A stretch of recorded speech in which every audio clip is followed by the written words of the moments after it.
ice breaking dulu ya supaya lebih semangat dalam menghadapi hidup di hari Minggu ini. Tuh kan? Ya, ice breakingnya juga ini yang dibawakan oleh BGP kemarin ya, Bu Putri ya? Bukan ya. Ya. Ini adalah kita mengikuti gerakan. Kalau dia potong-potong apa tuh? Timun, ya. Potong-potong begitu sesuai dengan iramanya ya. Siap, 3, 1.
Materi yang akan disampaikan oleh narasumber kedua di hari kedua ini kepada yang terhormat Ibu Putri Widiawati, saya persilahkan. Tepuk tangan semuanya. Oh iya. Ya, assalamualaikum warahmatullahi wabarakatuh. Ya, melanjutkan materi hari kemarin mengenai pembelajaran mendalam. Sekarang kita masuk kepada asesmen pembelajaran mendalam. Kalau Bapak Ibu mendengar kata asesmen, apa yang ada di pikiran Bapak Ibu? Penilaian, ujian, apa lagi?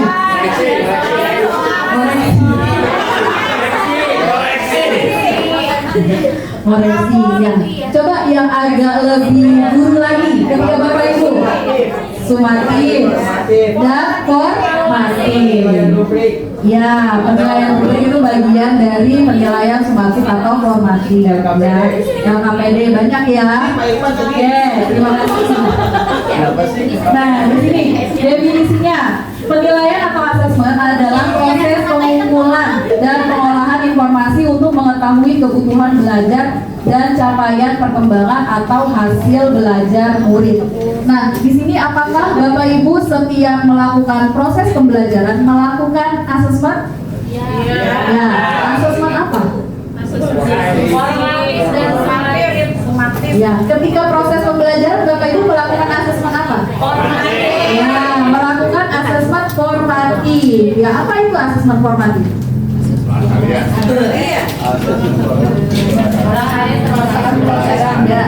Penilaian yang kita lakukan ketika apa? Ketika proses Nah, ketika KBM, ketika proses pembelajaran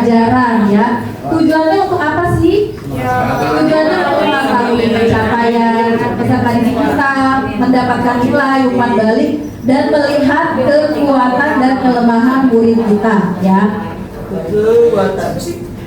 Nah, pada prinsip asesmen kita harus mengenal 3, ya, yaitu pertama berkeadilan, objektif, dan edukatif. Yang berkeadilan maksudnya apa? Kalau kita memberikan nilai kepada murid harus adil. Bagaimana sih maksudnya? Ya, sesuai dengan kemampuannya. Boleh nggak kita kasih nilai si A 80 atau 90 soalnya dia anak guru? Boleh nggak seperti itu? Ya. Jadi harus berkeadilan ya. Boleh. Kemudian objektif harus berdasarkan data faktual capaian murid yang jelas, ya, karena pada kenyataannya di lapangan ini kurang kita lakukan karena ada tuntutan, ya, sehingga penilaian yang didapatkan oleh peserta didik itu kurang objektif. Kemudian yang ketiga adalah edukatif, hasil asesmen sebagai umpan balik untuk belajar.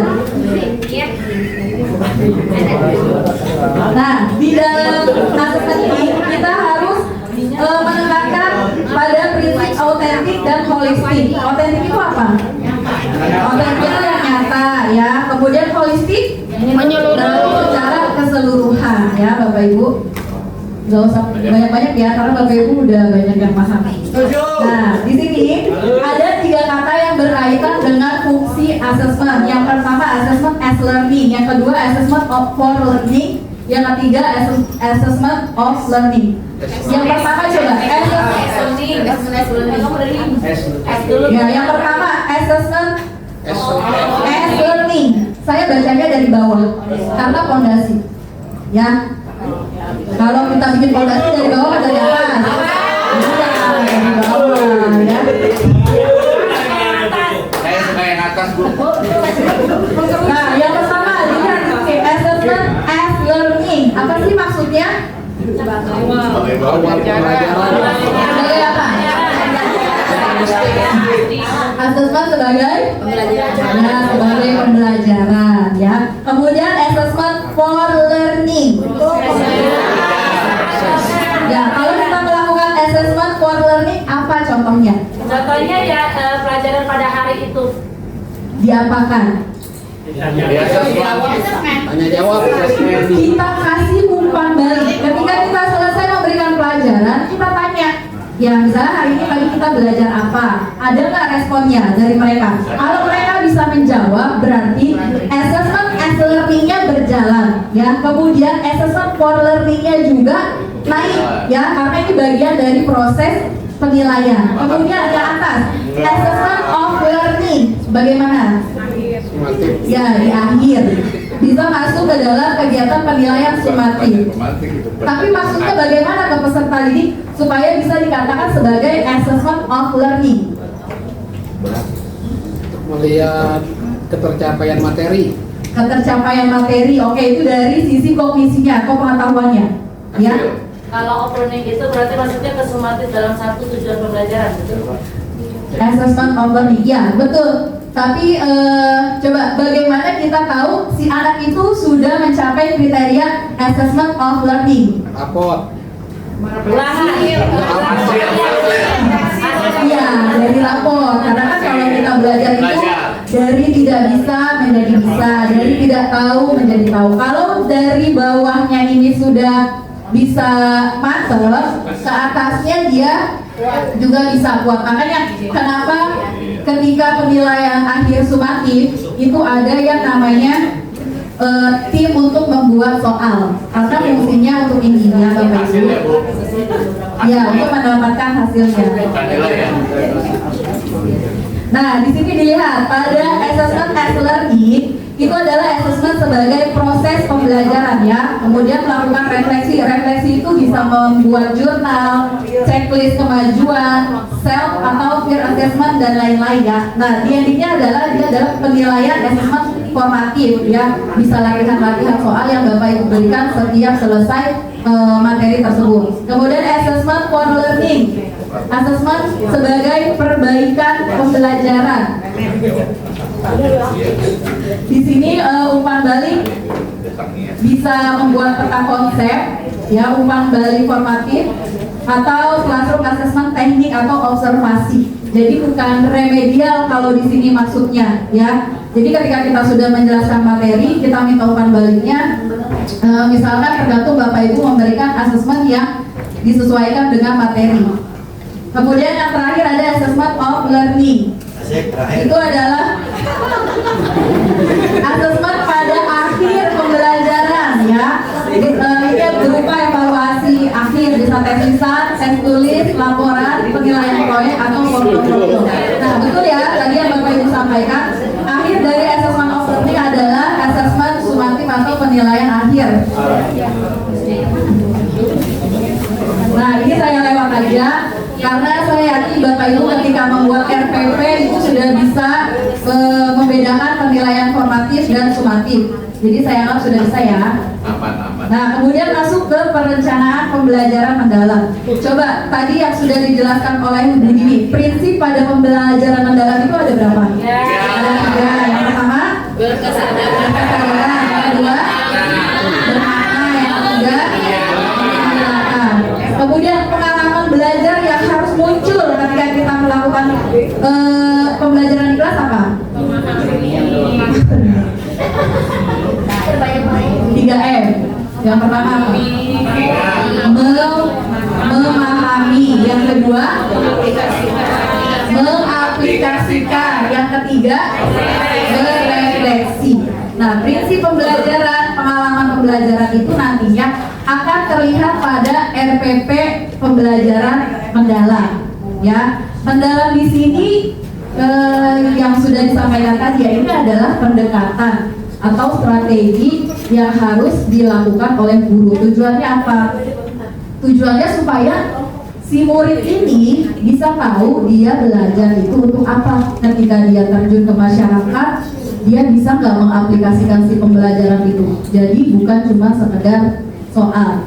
Tapi kalau menurut saya pribadi agak susah. Pertama, faktor pola asuh di rumah itu berbeda. Ya, kalau yang disampaikan ini adalah bayangannya sekolah-sekolah di luar negeri, sekolah-sekolah di swasta yang mana dari mulai gizinya aja sudah baik, ya, ekonominya sudah baik, sudah berpihak segala macam. Jadi banyak faktor yang kalau untuk di sekolah negeri bisa tidak bisa, mau tidak mau nggak bisa dijalankan secara sepenuhnya.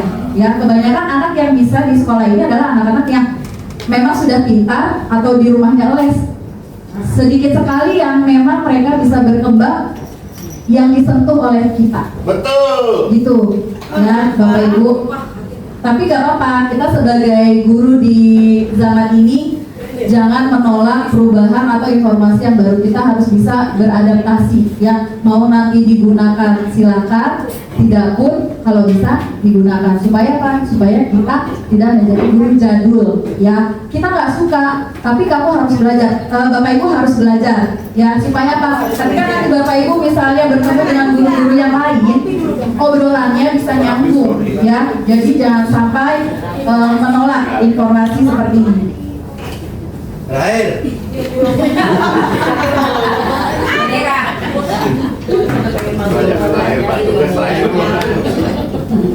Nah, lanjut di sini. Karakteristik kurikulum yang digunakan dalam implementasi pembelajaran mendalam adalah pertama dinamis, fleksibel, dan responsif. Kemudian berpusat pada murid, pembelajaran terpadu, relevan, dan peduli pada kehidupan masyarakat.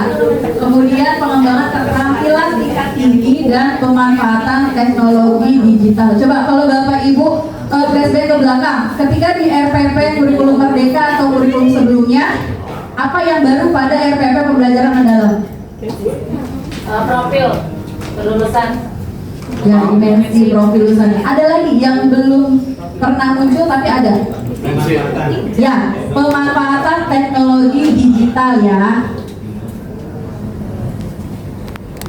Nah, di perencanaan pembelajaran mendalam itu ada urutannya ketika kita membuat RPP. Yang pertama itu identifikasi. Identifikasi apa, Bu? Di sini identifikasi muridnya. Ya. Jadi nanti bisa dimunculkan. Yang pertama itu kan identitas sekolah, judul identitas sekolah, kemudian identifikasi siswanya. Bisa dari minat belajarnya, lingkungan belajarnya, ya sampai karakteristik siswa tersebut. Kemudian masuk ke desain pembelajaran, pengalaman belajar, yang terakhir asesmen, ya. Di bagian identifikasi di sini kita mengidentifikasi kesiapan murid untuk belajar. Makanya di awal-awal semester Bapak Ibu itu membuat asesmen diagnostik ya. Nah, salah satunya adalah untuk mengidentifikasi. Kemudian memahami karakteristik mata pelajaran, menentukan dimensi profil lulusan. Yang kedua, desain pembelajaran, yaitu menentukan tujuan pembelajaran dan menentukan kerangka pembelajaran. Nah, ini yang ada di ya, TPATP bisa di sini Bu Cucu. Ya, di sini ada praktik pedagogis, kemitraan pembelajaran, lingkungan pembelajaran, dan pemanfaatan teknologi digital.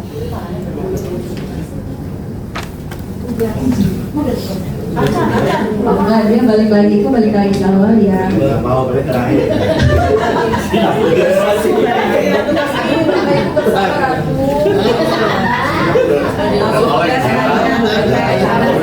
Kalau makan tidur, efek tutup oncom. Aneh katanya. Nah, nanti di sini saya akan bagikan RPP Bapak Ibu. Ya, saya bagikan RPP ke Bapak Ibu. Nanti dibagikan instrumen analisisnya. Ya, di sini kan diharapkan Bapak Ibu mengidentifikasi prinsip perencanaan pembelajaran mendalam dengan menganalisis desain pembelajaran yang akan disajikan. Tadi desain pembelajarannya ada apa aja? Ada 4 apa aja tadi? Aktivitas. Yang pertama apa? Praktek pedagogis. Yang kedua, kemitraan pembelajaran. Yang ketiga, lingkungan pembelajaran. Yang keempat, pemanfaatan teknologi digital. Ya. Coba ntar balik lagi lupa. Nah, nanti kelompok 1 dan 2 akan menganalisis RPP Bahasa Indonesia kelas 5. Kelompok 3 dan 4 itu RPP IPA kelas 4. Kelompok 5 dan 6 itu RPP Seni Rupa kelas 5. Kelompok 7 dan 8 RPP Matematika kelas 2. Kelompok 9 RPP Pancasila kelas 9. Bukan kelas 9, kelas 6 maksudnya, maaf ya.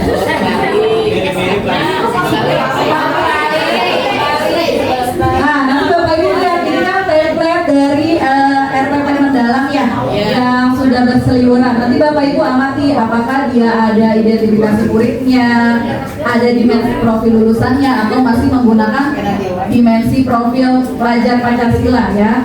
Kemudian dari tujuan pembelajaran. Kenapa? Kalau udah selesai pulang. Nah,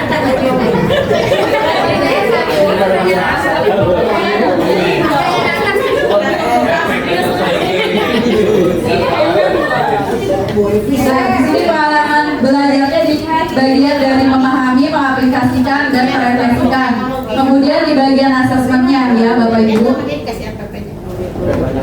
Sudah. Instruksinya adalah menganalisis, mengidentifikasi. Berarti RPP yang sudah diberikan itu disesuaikan dengan instrumen RPP yang dibagikan. Tadi ada tujuan pembelajarannya ada atau tidak? Ya, dimensi profil lulusannya ada atau tidak di RPP yang dibagikan?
Bu Guru izin mau pipis.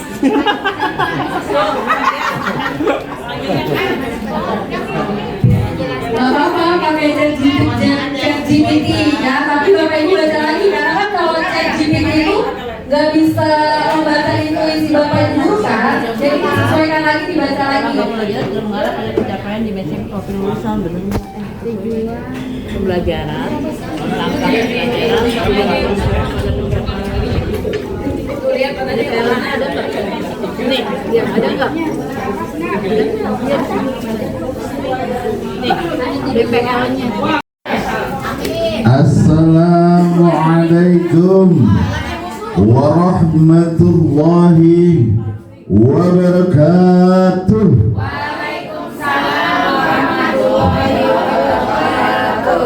Perkenalkan, kami dari kelompok 2 ingin menampilkan yel-yel.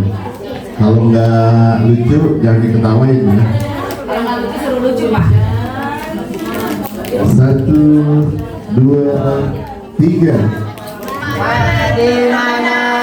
Kelompok paling kece, kelompok paling kece ada di kelompok 2. Mana di mana kelompok paling hebat, kelompok paling hebat ada di kelompok 2. Kelompok 2 kece, kelompok 2 hebat, kelompok 2 memang tiada duanya. Hey hey. Oke. Kelompok 2 hebat, kelompok 2 memang tiada duanya. Hey hey. Terima kasih. RPP Bahasa Indonesia kelas 5. Untuk instrumen umpan balik perencanaan pembelajaran mendalam terkait dengan pelajaran mapel bahasa Indonesia kelas 5, dari aspek dan dari aspek yang ada, lalu ada komentar kritisnya. Kalau ada skala penilaiannya 1 sampai 4 mengenai keselarasan. Poin 1 mengenai tujuan pembelajaran, langkah pemberitaan sampai dengan selesai itu kami setelah berdiskusi, menimbang, mengingat dan akhirnya memutuskan sesuai kita memberikan skala nilai 4. Untuk poin yang kedua, tujuan pembelajaran, langkah pembelajaran, asesmen pembelajaran sudah selaras, kami berkomitmen memberikan penilaian sesuai dengan poin 4. Untuk yang selanjutnya, poin ketiga, pembelajarannya sampai sore Bu. Oh, sampaikan saja. Pokoknya poin dari 3 sampai dengan 15 itu kita menganalisa sesuai. Lalu untuk kelebihan dari perencanaan pembelajaran itu, salah satu poin utamanya adalah meningkatkan efektivitas dan efisiensi pembelajaran yang sudah tercapai sesuai dengan tujuan pembelajaran. Hal yang perlu ditingkatkan dari perencanaan pembelajaran adalah mengenai kemitraan pembelajaran, perlu dicantumkan dalam kegiatan pembelajaran. Jadi tidak hanya dilakukan yang beberapa hal itu, jadi ada kombinasi lagi, ada kolaborasi untuk anak atau peserta didik kita bisa melengkapi sehingga bisa dilaksanakan dalam kegiatan ataupun kehidupan nyata, kehidupan sehari-harinya. Lalu rekomendasi dan dilanjutkan dengan revisi perencanaan, perlu ditambahkan kemitraan pada pembelajaran selanjutnya sehingga apa yang sudah dicantumkan dari tujuan pembelajaran bisa terlaksana dan hasil akhir berdasarkan dari program dari tujuan pembelajaran awal di pelajaran bahasa Indonesia ini bisa tercapai dan anak-anak bisa paham serta bisa menerapkan dalam kehidupan sehari-hari. Terima kasih, mungkin itu dari kami kelompok 2. Kurang lebihnya mohon maaf. Mungkin ada yang mau menambahkan? Cukup? Cukup apa mau nambah? Terima kasih. Kurang lebihnya mohon maaf. Assalamualaikum warahmatullahi wabarakatuh. Tepung Sakinah. Tepung kelompok 3. Tepung kelompok 3. Kelompok 3, kelompok 3, kelompok 3. Memang keren, memang keren, memang keren. Ada tohir yang ada tohir endang tidak cucu Nisa. Pikir olah hati, olah rasa, olahraga, pembelajaran menyenangkan.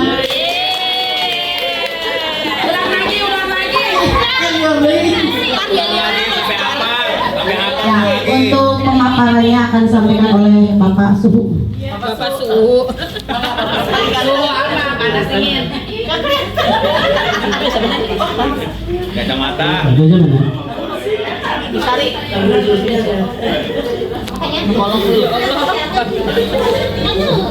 Coba hubungannya. Itu bukunya siapa? Anak-anak. Untuk nomor 1 ya, tujuan pembelajaran dan langkah pembelajaran sudah mengarah pada pencapaian dimensi profil lulusan. Ya, skalanya kita kasih nilai 3. Skala 3. Next, untuk tujuan pembelajaran dan langkah pembelajaran dan asesmen pembelajaran sudah selaras.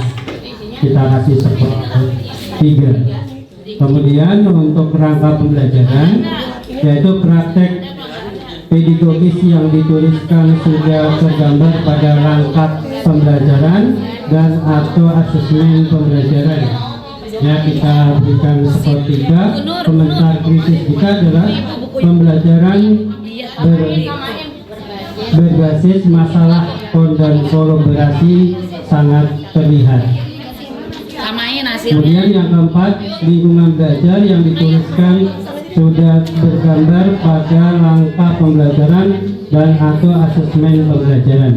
Kita berikan skor 4. Skala skor 4 ya. Dan komentar kritis lingkungan digital dan kolaboratif terlihat jelas melalui filter balik digital ya kita.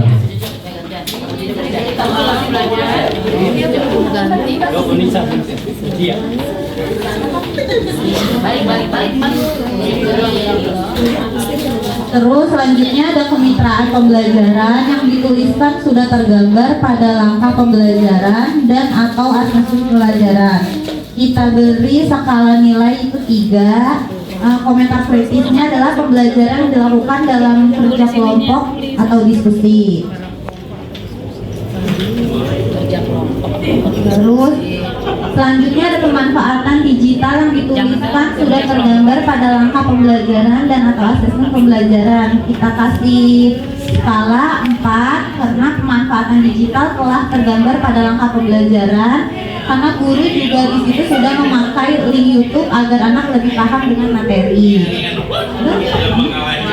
Yang ketujuh ada langkah pembelajaran dapat memfasilitasi murid untuk merasakan pengalaman belajar, memahami atau terlibat aktif, mengkonstruksi pengetahuan agar dapat memahami secara mendalam konsep atau materi dari berbagai sumber dan konsep. Kita kasih skala nilai 4 karena langkah-langkah yang dibuat sudah sesuai dan berbagai macam metode pembelajaran ada di dalam RPP-nya ya. Langkah pembelajaran dapat memfasilitasi murid untuk merasakan pengalaman belajar atau mengaplikasi pemahaman secara kontekstual dapat dalam kehidupan nyata sebagai bagian dan dari pengalaman pengetahuan. Kita kasih skala nilai 4 karena penerapan konteks nyata, contohnya menganalisis nilai yang tepat dan kontekstual. Selanjutnya ada langkah pembelajaran dapat memfasilitasi murid untuk merasakan pengalaman belajar atau merefleksinya, mengevaluasi dan memaknai proses serta hasil dari tindakan atau praktik nyata yang telah mereka lakukan dan menentukan tindak lanjut ke depan serta mengelola proses belajar secara mandiri. Kita kasih skala nilainya 4 karena refleksi dilakukan melalui diskusi kelompok dan penulisan kesulitan pembelajaran. Terus selanjutnya ada langkah perencanaan pembelajaran dapat memfasilitasi tindakan saling memuliakan antara guru, murid, terus murid ke guru, dari murid ke murid yang tercermin dalam bahasa verbal dan non-verbal. Kita kasihnya skala nilai 3 karena ada interaksi saling menghargai dapat dikembangkan lebih lanjut dalam industri pembelajaran.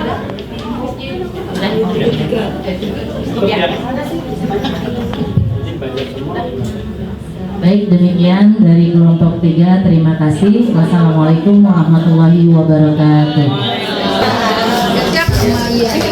Kelompok 6. Hidup senang, hidup sehat, bermanfaat.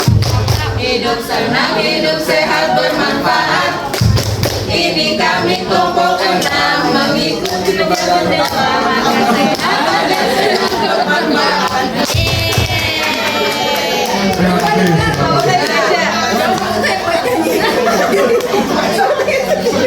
Coba sendiri, coba kopi sendiri.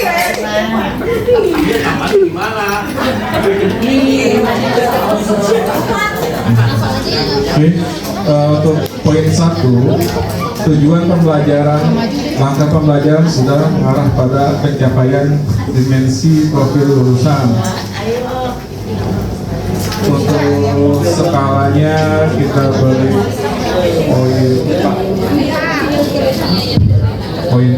skalanya kami beri poin 4.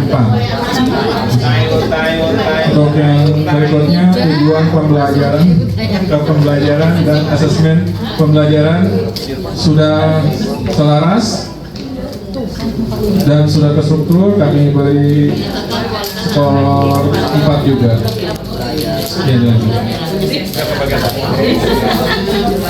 Oke, untuk poin ketiga, praktik pedagogis yang dituliskan sudah tergambar pada langkah pembelajaran atau asesmen pelajaran. Kita beri poin 4 dengan komentar kritis. Praktik pedagogis sudah tergambar pada langkah pembelajarannya. Kemudian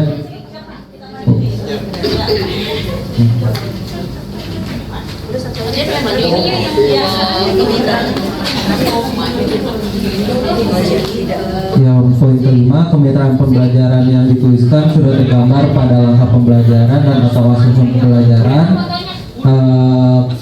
Kami beri poin tidak mencakup kemitraan pembelajaran dalam RPP-nya. Kami beri poin 1.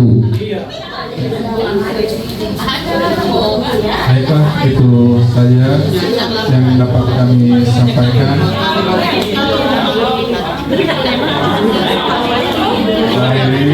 Assalamualaikum warahmatullahi wabarakatuh. Bismillahirrahmanirrahim. Assalamualaikum warahmatullahi wabarakatuh. Kami dari kelompok 7 dengan narasumber Bapak Sunara SPDI, kemudian pembantu-pembantunya ladies and women. Persilakan Pak.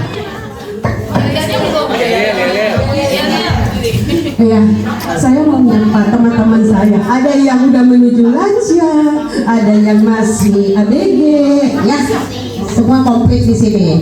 Ya, saya mau sapa dulu. Siapa kita? Ini nggak kompak. Kalian siapa kita? Mau apa? Oh, mau belajar kan belajar. Kita nyanyi yuk. Siap? Are you ready? Iya, nadanya hapusnya ya. Ya, 1, 2, 3. Kelompok 7 paling keren. Semangat untuk belajar. Siap ikut pelatihan in-house training. Kelompok 7 bisa.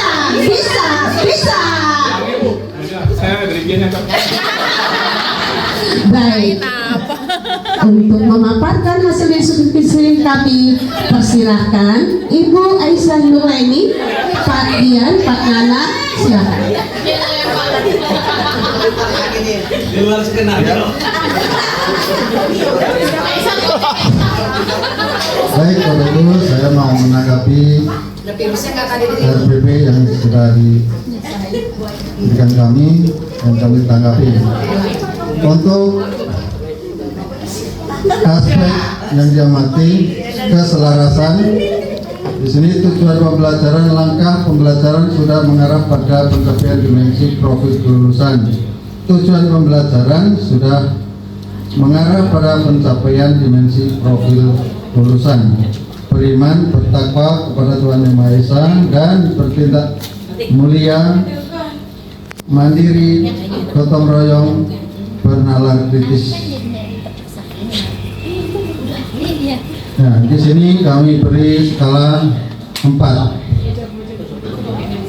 Kemudian untuk kerangka pembelajaran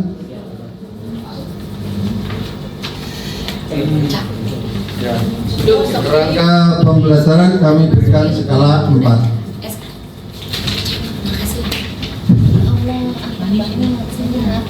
Kemudian untuk langkah pembelajaran, dalam langkah pembelajaran poin ke-10, langkah perencanaan pembelajaran dapat memfasilitasi tindakan saling memuliakan antara guru murid, murid-murid yang tercermin dalam bahasa verbal non-verbal. Tanggapan kritisnya, guru menuntun siswa, membimbing siswa dan memberi umpan balik.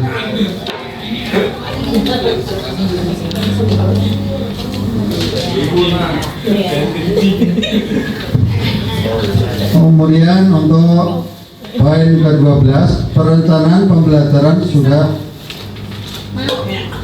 mengakomodir pengalaman belajar yang sesuai dengan karakteristik peserta didik. Tanggapan kritisnya, sudah menggunakan benda konkret, jam dinding, aplikasi digital, mencoba menghitung durasi dan kegiatan. Di sini saya berikan skala 4. Kemudian asesmen. Untuk asesmen itu ada di poin 15. Tanggapan kritisnya yaitu sudah menggunakan penilaian pada aspek kognitif, keterampilan dan sikap. Kemudian nomor 16 itu di sini tuliskan kelebihan perencanaan pembelajaran. Secara keseluruhan RPP tersebut sudah memenuhi prinsip dan desain pembelajaran. Nah, di sini nilai poinnya juga 4.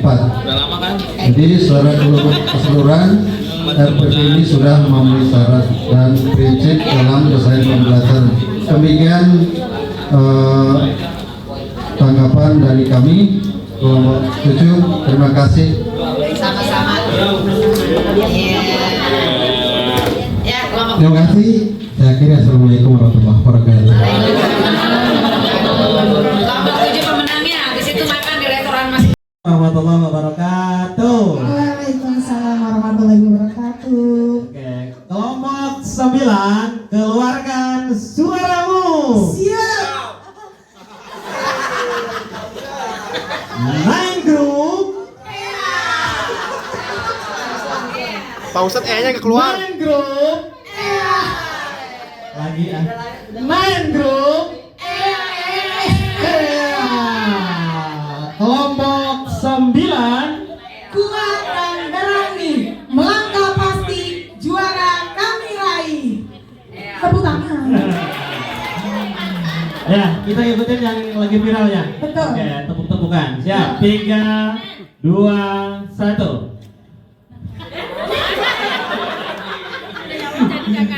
Kami Tepuk kelompok 9. kelompok 9. Kami bisa, kami bisa, kami bisa. Kami kompak, kami kompak, kami kompak. Kami kelompok terakhir. Kelompok 9. Bapak-bapak tampak, ibunya kenalan.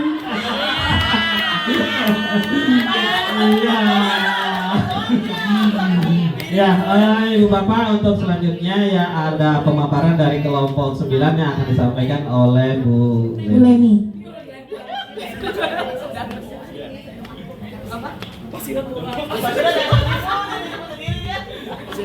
Oke, baik Bapak Ibu, kami kelompok kami kelompok 9 dapat RPP Pancasila kelas 6. Langsung saja, kelebihan dari perencanaan pembelajaran. Pembelajaran dirancang selaras dengan DPL. Langkah pembelajaran terstruktur dan berpusat pada murid, lalu menerapkan prinsip pembelajaran mendalam yaitu meaningful, mindful, dan joyful. Pemanfaatan teknologi dan media digital juga ada. Adanya praktik pedagogik yang humanis dan reflektif. Lalu hal yang perlu ditingkatkan dari perencanaan pembelajaran tersebut itu kegiatan literasi dan numerasi kontekstual seperti membuat garis waktu juga belum diperjelas. Rekomendasi dan lanjutan dengan revisi perencanaan pembelajaran sesuai dengan prinsip PM yaitu perkuat integrasi literasi dan numerasi dalam konteks materi sejarah kelahiran Pancasila. Itu pemaparan dari kelompok kami. Ya, dari kelompok kami akan ditutup oleh Ustadz Sirojudin. Demikianlah presentasi yang akan disampaikan. Kita tutup dengan hamdalah. Alhamdulillah. Kurang lebih mohon maaf. Wassalamualaikum warahmatullahi wabarakatuh. Luar biasa. Nah, selanjutnya ini adalah implementasi dan refleksi perencanaan pembelajaran. Jadi nanti kelompok yang tadi belum maju, boleh maju untuk menyampaikan pendapatnya dari dua pertanyaan ini ya. Yang pertama, bagaimana penerapan prinsip pembelajaran mendalam itu dapat meningkatkan keterlibatan murid dalam pembelajaran. Kemudian jelaskan bagaimana Bapak Ibu dapat mengidentifikasi apakah pembelajaran yang dilakukan sudah mendalam atau belum mendalam. Gitu. Jadi untuk menyamakan persepsi ya dari makna mendalam yang dimaksud ini seperti apa. Oke, tadi kan di antara kelompok 1 dan 2, kelompok 2 yang maju ya. Berarti ini kelompok 1 yang maju. Semuanya ya. Ada 2 pertanyaan. Jadi dipersilakan. Kemudian pertanyaan kedua, jika Bapak Ibu dihadapkan dengan tantangan apa saja dalam menerapkan pembelajaran mendalam di kelas, bagaimana Bapak Ibu mengatasi hambatan tersebut? Berikan contoh situasi konkret yang dapat terjadi di kelas dan bagaimana solusi pembelajaran mendalam dapat diterapkan untuk mengatasinya. Belum dipraktekin. Ya, ini kan namanya kita kan sudah dewasa ya Bu Yani ya. Kalaupun belum kita praktekkan, tapi tadi sudah ada materi yang disampaikan oleh Bu Dini di awal. Harapannya kita sudah bisa menganalisis, membayangkan ketika pembelajaran mendalam itu dilakukan oleh kita, itu seperti apa, gitu. Bisa? Insya Allah. Bisa. Apa buat PR aja? Tidak ada PR Bu Santi, kita bekerjanya tuntas hari ini. Jadi nanti pulang udah gak ada pikiran lagi. Oke, cakep. Iya.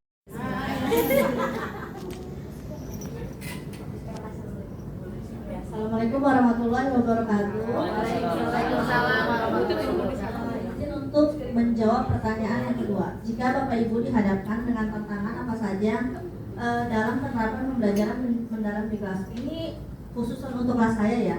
Kalau di kelas saya kan ada anak inklusif, yaitu Ibrahim Pasya ya. Kalau saya memiliki tantangan, misalnya saya mau menerapkan pembelajaran mendalam ke seluruh anak, tapi untuk saya pribadi, untuk menerapkan pembelajaran mendalam yang mindful, joyful untuk Ibrahim Pasya ini agak kesulitan. Terus contoh konkret untuk mengatasi situasinya, biasanya saya membuat kelompok belajar yang mampu untuk mengakomodir kemampuan berlebih dari Ibrahim Pasya. Misalnya, contoh Ibrahim Pasya ini kebetulan matematikanya kan agak lumayan. Nah, dia ini lebih suka untuk mengajari teman-temannya ketika dia mampu. Jadi saya menerapkan dia sebagai tutor sebaya di kelompok. Ya. Nah, nggak apa-apa ya, Bapak. Ada di kelas 3 ya, tapi kenyataannya di kelas 5, di kelas 6 banyak yang belum bisa. Berarti di tahapan usia dia di kelas 3 itu tidak dilakukan, itu tidak dilaksanakan. Sehingga ketika dia naik, dia ketinggalan. Ya, karena kan kalau sekarang kita berubah kurikulum, berubah pendekatan apapun itu tidak akan berhasil kalau objek utamanya itu tidak diteliti. Objeknya siapa sih? Anak kan? Dibahas nggak Bu anaknya? Kalau kita pelatihan-pelatihan nggak dibahas. Dan dibahas apa? Administrasinya, benda matinya yang dibahas. Benda mati kita gampang Bu, bisa beli, ya kan? Bisa nyari di Google. Tapi kalau benda hidupnya pernah nggak diteliti? Nggak pernah. Jadi kita akan terus-terusan kesulitan. Gitu. Kalau misalnya Bu, tapi yang di media sosial, konten kreator bisa Bu, anaknya belajar dengan berbagai media. Lihat kelasnya, dia jumlahnya berbeda, ya kan? Apakah kita lihat pada saat dia belajar semuanya tercapai semua? Kan tidak. Yang ditampilkan hanyalah apa? Kesenangannya saja, yang bagusnya saja, yang menggembirakannya saja. Menggembirakan juga kan bukan yang karena kita ketawa terus kita gembira, karena kita ketawa berarti kita bahagia. Belum tentu ya. Ada yang ketawa bahagia ternyata hatinya lagi sedih.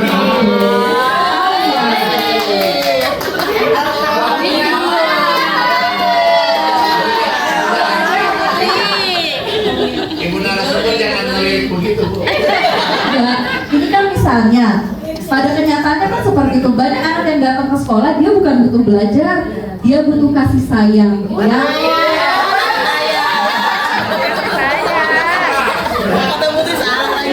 Kenapa makanya banyak anak yang kita suka ngomong anak ini nggak bisa, anak ini bandel atau apa? Bukan bandelnya, ya. Kalau apa ya, ini kalau dibahas sebenarnya mengganggukan ya. Ya, pokoknya intinya gitu ya Bapak Ibu. Ketika kita melakukan pembelajaran mendalam, yang menjadi subjek kita itu adalah anaknya, ya. Dari tadi hasil pekerjaan kita menganalisis supaya apa? Kita bisa menyusun kerangka pembelajaran yang kita buat supaya tujuannya tercapai ke si anak. Gitu. Memang idealnya satu anak itu satu RPP, ya, karena kan setiap anak berbeda-beda perkembangannya. Cuman kita mampu nggak seperti itu, ya kan? Nah, iya. Terakhir ya Bapak Ibu. Terima kasih. Terakhir Pak Materi terakhir ini adalah inquiry kolaborasi. Ini yang terbaru kemarin kami dapatkan pada saat pelatihan. Nah, di sini definisi dari inquiry adalah pendekatan berbasis tim yang memungkinkan guru untuk bekerja sama dalam mengidentifikasi tantangan di kelas, merancang strategi pembelajaran, dan secara berkelanjutan merefleksikan serta menyempurnakan praktik pengajarannya. Ideal banget ya Bapak Ibu kita kalau jadi guru seperti ini. Kendalanya apa? Kendalanya apa? Kita bisa nggak kayak gini? Bisa, ya. Mau atau tidak? Mau menyempatkan waktu atau tidak? Mau membuka pikirannya untuk bekerja sama atau tidak? Itu kendalanya di kita, ya. Tetap atau bentuk? Mau belajar. Nah, dalam siklus inquiry kolaboratif itu yang pertama ada identifikasi, ya. Apa bacanya ini, Miss? Assess apa assess? Saya nggak bisa bacanya ya. Yang pertama itu ada identifikasi. Kita mengidentifikasi masalah yang muncul di kelas kita, ya. Kemudian yang kedua mendesain atau merancang kembali pembelajaran berdasarkan hasil identifikasi yang kita temukan di kelas. Kemudian yang ketiga itu ada implementation atau pelaksanaan, ya, dari hasil rancangan yang sudah kita buat. Kemudian yang terakhir itu ada pengukuran keberhasilan atau refleksi atau perbaikan, ya. Jadi idealnya kalau di dalam sebuah kelas itu pasti kita akan menemukan yang namanya masalah, ya. Mustahil kita bilang kelas saya nggak kenapa-kenapa, kelas saya baik-baik aja. Nggak mungkin ya Bapak Ibu, pasti ada masalahnya, ya kan? Nah, di sini peran dari inquiry kolaboratif ini adalah kita melakukan pendekatan antar tim guru, ya, guru kelas dengan guru PJOK, dengan guru bahasa Inggris, dengan guru agama, ya. Ketika menemukan suatu masalah dalam kelas ini, kita bisa mendiskusikan masalahnya apa, ya, diidentifikasi. Kemudian kita merancang kembali pembelajaran yang bisa digunakan untuk memperbaiki dari masalah tersebut itu seperti apa. Itu ya Bapak Ibu. Nah, ini terakhir, nanti Bapak Ibu akan saya berikan lagi masalah, ya. Bapak Ibu saya berikan masalah.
Total persada ini. Efisiensi ya Pak ya, jadi satu hari selesai. Oke, terima kasih. Penutup dari kami, mungkin pembelajaran mendalam ini sangat efektif dilakukan untuk meningkatkan kualitas belajar siswa, ya. Asalkan kita sebagai guru punya strategi yang baik dalam merancang pembelajaran, ya, untuk memberikan kekuatan dan resiliensi terhadap murid agar mau terus belajar, berpikir kritis dalam menghadapi dunia nyatanya mereka ketika di luar sekolah, ya. Terima kasih banyak untuk semuanya, semoga bermanfaat. Kurang lebihnya mohon dimaafkan. Wassalamualaikum warahmatullahi wabarakatuh.